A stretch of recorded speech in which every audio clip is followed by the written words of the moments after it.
बिस्मिल्लाहिर्रहमानिर्रहीम। अस्सलाम वालेकुम माय यूट्यूब फैमिली, कैसे हैं आप? उम्मीद है खैरियत से होंगे और मैं भी खैरियत से हूँ। लगभग आप सबको खुश रखे, अपने दुआमान में रखे। तो आज मैंने बनाए थे आलू मटर, जो कि बहुत मज़ेदार यमी से बन के रेडी हुए थे। तो इसके इंग्रेडिएंट्स आपके सामने शेयर करूँगी। यहाँ पे मैंने ले लिए 250 ग्राम मटर थे, 250 ग्राम आलू थे, एक छोटे साइज़ का प्याज था, लहसुन अदरक के जोए थे, अदरक था, टमाटर थे 2 अदद और 3 अदद सब्ज़ मिर्चें। और यहाँ पे मैंने फ्लेम को ऑन करके ऊपर प्याले से एक पतीली रख दी और इसमें मैंने हाफ कप ऑयल का डाल दिया और इसमें ज़ीरा और साबित गोल मिर्चें डाल के हल्का सा इसको मैंने सोते सा कर लिया। ज़्यादा ब्लैक नहीं करेंगे, हल्का से इसको बस सोते ही करेंगे। फिर अब इसमें जाएगी पेस्ट, जिसमें टमाटर, सब्ज़ मिर्चें, प्याज, लहसुन, अदरक की मैंने ग्राइंड करके पेस्ट तैयार कर ली थी। वो पेस्ट अब मैं इसमें ऐड कर दूँगी और उसको मैं ऑयल के साथ मिक्स कर लूँगी।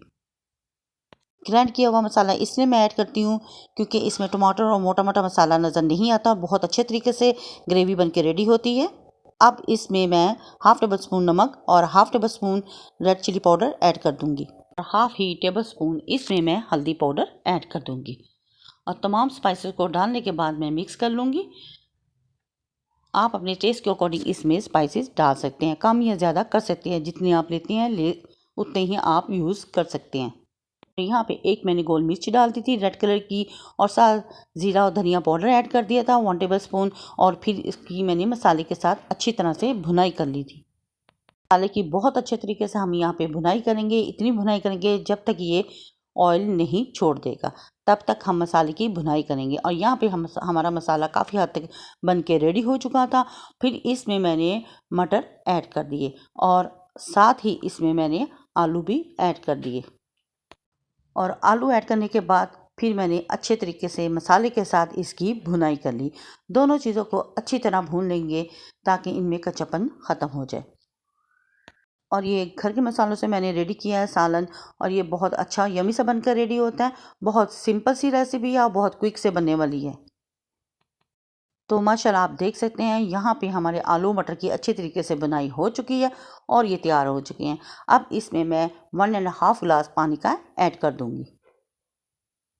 शोरबा आप अपने टेस्ट के अकॉर्डिंग रख सकती हैं, थिक रख सकती हैं या पतला रख सकती हैं, जैसा आपको पसंद है आप उतना रख सकती हैं, या ग्रेवी भी इसकी आप रख सकती हैं। तो यहाँ पे मैंने 1.5 गिलास पानी डालने के बाद ढक्कन दे के 10 मिनट के लिए स्टीम पे छोड़ दिया था।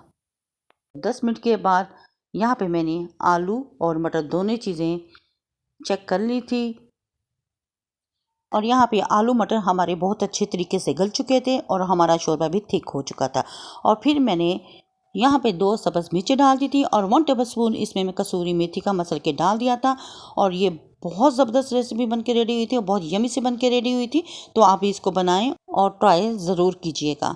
आजकल आलू मटर तो आम बाज़ार में आ चुकी हैं, मौसम की सब्ज़ी है। फिर इसको मैंने प्यार से बाउल में डाल दिया था। और अगर आपको मेरी ये रेसिपी पसंद आई तो प्लीज़ मेरी वीडियो को लाइक, शेयर और सब्सक्राइब ज़रूर करें। बेल आइकॉन के बटन को ज़रूर प्रेस किया करें ताकि आने वाली नोटिफिकेशन आप तक पहुंच सके। और आपके प्यार पे कमेंट्स मिलते रहते हैं, जिसके लिए थैंक यू सो मच। इससे बहुत हौसला अफजाई होती है और मज़ीद अच्छे से अच्छी रेसिपी बनाने की मैं कोशिश करती हूँ ताकि आपको पसंद आ सके। और इसको भी बनाएं और ट्राई ज़रूर कीजिएगा। और फाइनल लुक भी माशाल्लाह आप इसका भी देख लेंगे। इसको मैंने धनिए और गरम मसाले के साथ गार्निश कर लिया था और ये बहुत मज़ेदार यमी से बन के रेडी हुए थे। तो आप इसको ट्राई ज़रूर करें, अपने बच्चों अपनी फैमिली के साथ करें एंजॉय और अपनी बहन को रखें दुआओं में याद। तो नेक्स्ट वीडियो तक दें इजाज़त। अल्लाह हाफिज़ और अल्लाह निगहबान।